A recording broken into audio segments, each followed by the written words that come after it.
Hello everyone, this is Cody Lee of BlackCatBooks.org, author of I, the Dragon, Cruel and Beautiful, Rabbit Hole, King Dio, and the upcoming Lauren Frey. I've kind of semi-acknowledged this in the past. It's not something I've been thinking about often. It's not something I've talked about. It's certainly not something that game journalists or the media or gaming companies have been talking about, but there has been a very, very big radical shift in the direction of video game development in the past, let's be generous, 5 years. People haven't really discussed this at all. It hasn't really been noticed, but by the vast majority of consumers. But with this really interesting 4chan post, it really got me thinking just how much things have changed over the past 10 years in regards to this specific topic.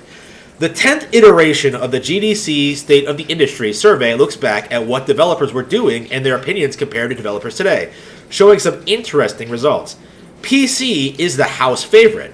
PC has consistently been the most developed platform, rising from 48% of developers working on a game for PC in 2013 to 63% in 2022. Mobile took the plunge. Back in 2013, mobile was the hot trend in games, with 55% of developers making games for phones and other mobile devices. In 2022, it's down by almost half to 30%. Do you know what this means? It means mobile gaming is on the decline. It means mobile gaming, the gold rush to hit that big, juicy mobile market, it's over. The mobile industry has flatlined. People aren't paying for mobile games. They're not interested, and as a result, developers are moving away from mobile to platforms that they might have more success on. In this case, PC, so which will also eventually fail in the wake of the success of the Nintendo consoles, Nintendo Switch. But isn't that ridiculous? Like 10 years ago, it felt like that's all anyone could talk about was that like mobile. It was going to destroy Nintendo. Nintendo's handheld division was going to fall to the mighty cell phone. Like everyone has a cell phone. Everyone would be playing on cell phones. Like everyone would be playing Pokemon on their cell phones. It was going to be like a big industry-changing thing. It was going to be the nail in the coffin when it came to Nintendo's handheld division. But in the end, that didn't happen. I know, coming from like the underclass, right?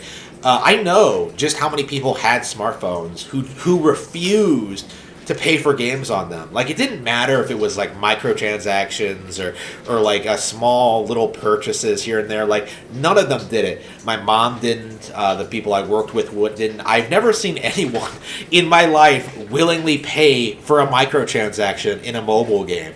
People would pay. People would play for as long as it was free, and then bounce. That was the pattern. And there's so many different games out there that you ended up not getting bored for a long time. And there were a handful of whales 10 years ago, and I'm sure there still are now, who will like throw thousands of dollars at this stuff. But for the vast majority of gaming audiences, if you're serious about this stuff, or even just a casual player, someone who likes Mario Party or Wii Sports or whatever, you're going to gravitate more towards like Nintendo consoles or even PC, right? Like something that you could use for practical purposes.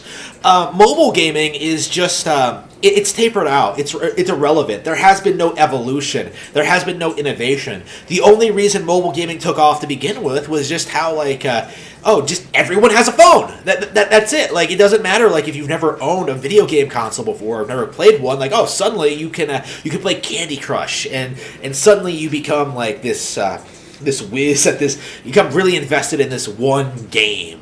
And suddenly King is a multi-billion-dollar corporation company, and is acquired by Activision, who merges with Blizzard and then becomes Microsoft. But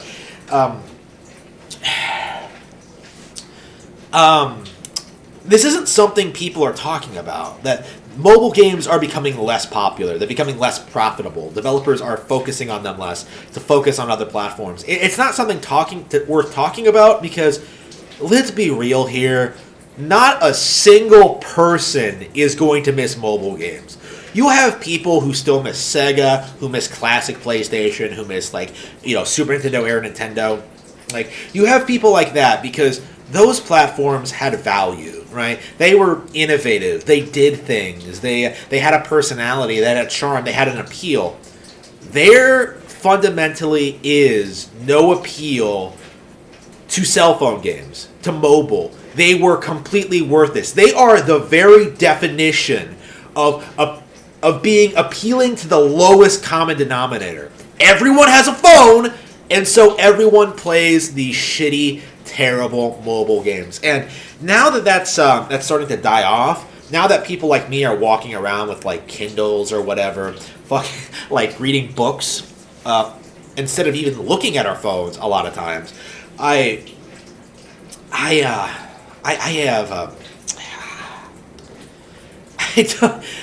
don't see mobile gaming ever recovering. Well, what's going to happen going forward is that the games that are popular on mobile are also going to get ports onto console and PC, and those ports will be more popular and successful, or just as popular or successful.